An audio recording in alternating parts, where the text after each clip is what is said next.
The reason we're in here is that declutter the wardrobe.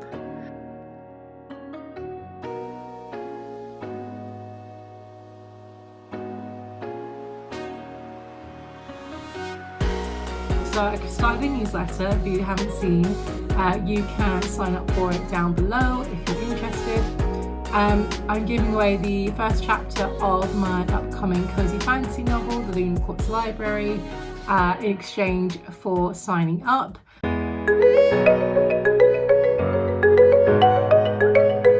Hey, hi, hello, and welcome back to my YouTube channel. As you can see, we are not in my office for once. We are in the bedroom. Here is all my makeup and jewelry, as you can see behind me. The reason we're in here is that over the summer I have a few kind of projects I want to get done around the house, because typically in summer we don't really go anywhere or do anything, which I get is the complete opposite of most people. But basically, I don't want to go anywhere that's overrun with people, families and children. So we stay home until they're all back at school and we can go to places like in the middle of the week or off peak. But of course, that leaves me with a lot of time to fill. So I have made a list of projects that I want to get done during this time. One of which is to declutter the wardrobe. I have a lot of stuff in here that is kind of off season, or it's just no longer my style. So let us go tackle this.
couple of days later. I hope you enjoyed the little wardrobe declutter. It has been so much easier to deal with in terms of finding things in the day since that has taken place, so I'm very glad I did it. Next up is my husband's wardrobe, which is just over there. Basically I take up the entire wardrobe in our own bedroom, and he gets stuck with the one in here, which is a lot smaller but perfect for his amount of clothes. But he has things in there that I have never seen him wear in all the time we've been together, so they have got to go. But that will not be featured in this vlog, but nonetheless I'll be getting around to doing it. So today I want to talk about systems. Over the past few days I have realized that my kind of approach to things like marketing my book and social media has been mostly haphazard and that it's not really getting the traction or the results I want in terms of promoting my books and newsletter and stuff. But actually we'll go to the newsletter first. So I started a newsletter. If you haven't seen, you can sign up for it down below if you're interested. I'm giving away the first chapter of my upcoming cozy fantasy novel, The Lunar Quartz Library, in exchange for signing up. So yeah, if you want to read the first chapter, if you're very curious after watching all these videos about what exactly I'm writing, go ahead and sign up for that. But of course, it's no point having a newsletter unless people actually know about it. And of course, there aren't tens of thousands of people watching these videos yet, so I need to get the word out in other ways. So I have been working on kind of a system so that I can focus on all different aspects of what I'm doing, so that it feels more streamlined and that I'm working towards you know, a specific goal of, you know, promoting my work and my newsletter to, you know, build my audience, etc, etc. So to that end, I have come up with a kind of weekly schedule and a daily focus. So currently I've got a little list just here because I knew I wouldn't remember off the top of my head. So Mondays, I want to be kind of prepping content for the week ahead. So that's making sure that I've got images for Instagram. I know what captions I'm putting with those. If I'm sharing things to Facebook, etc. And another part of that system is using Pinterest. I used to use Pinterest so much back when I had a blog, and I found it to be a great source of traffic. I took a Pinterest course and it really helped me to kind of grow my audience when I was doing that. And I think it can kind of do the same thing for being an author. I know it's a kind of less popular approach. There's not that many authors using Pinterest to promote their books. They are mostly focused either on their own newsletter or on social media, or if they're further into their career, they're probably just running a lot of paid ads, which, you know, absolutely fine. Nothing wrong with any of those approaches. Pinterest is a great tool because it's not social media. It's a search engine, albeit a very pretty visual one. And if you have enough insight and you kind of have even a basic understanding of how it works in terms of keywords and making pins that feel clickable, it can be a way of kind of having an organic marketing that has a much longer lifespan. Similar to YouTube, maybe this video will only get limited views in the next week or so because my channel is still quite small. But as, say, a year or two goes by and hopefully my audience grows bigger, these videos are still going to be, you know, working in the background, particularly if I get to a stage where I can monetize my YouTube. These videos are still going to be here and potentially making me money in several years' time. And it's a similar concept with Pinterest in that the pins stay around and they are still driving traffic to your site. Unlike a post on Instagram, which is very much a flash in the pan. I mean, even if it goes viral, yes, you've got a lot of eyes on it, but it's not going to live forever. It's really not. So yeah, using Pinterest is something that I am trialing just to see how it goes. It doesn't take an awful lot of time to kind of come up with pins, and like I said, I've done a course before, so I know the kinds of ins and outs of what I'm doing. So yeah, I'm giving that a whirl. So that's all kind of Monday's stuff. Tuesdays is always my YouTube day. Tuesdays are when I film my Tuesday topic videos, but obviously I'm a video or two ahead, so I'm not filming and uploading the video for that day then. And of course, all this kind of the things I'm talking about here are my afternoon tasks. Obviously, writing my book is my primary focus each and every day, and I do that in the morning because that's my kind of focus time. These are the things that I want to do that require a little less brain power in the afternoon. So Tuesday is YouTube content creation for the topic video. Obviously, vlogging is as and when I decide to film clips. Wednesday, I want to focus on my newsletter. As the list kind of grows, it will be more about writing said newsletter. But at the moment, I only have a plan to maybe send once a month until I'm a little closer to publication, when obviously I will probably increase the frequency to, build, what's the word I want? Build anticipation for the publication of the book. So whilst I'm kind of waiting to get toward that stage, I will also be focusing Wednesdays on ways to promote that newsletter. For example, looking at BookFunnel. BookFunnel I've already kind of had a look through. The main issue I have is that currently I only have an excerpt to offer as opposed to a whole book or a whole story.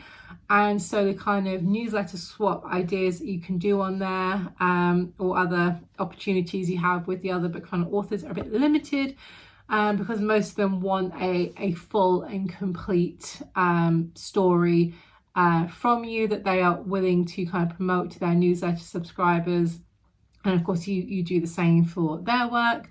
So unless I decide to write a short story which is related, maybe a prequel, for example, the opportunities there are a little limited. Currently, I'm debating whether I want to do a short story in order to have more opportunities to promote on there, but I haven't reached any sort of decision on that as yet. So I'm just looking into other avenues currently for promoting my newsletter. Thursday is going to be a batching content day. I have largely been just kind of creating a post on the day that it goes up and hoping it does okay, which kind of gets a bit frustrating, and it's not the best way to do things. What I want to do is kind of have a strategy for what I'm going to post in any given week, and what the focus is. Is that post to build engagement? Is that post to promote my newsletter? Is that post about selling books? What is my aim of that week? And just having posts that feel more aligned with what I'm trying to do, rather than the kind of slapdash approach of, oh, this is a nice post, I'll just throw that up. Because it's pretty fine, but it's not as good as it could be, and I want to work on that.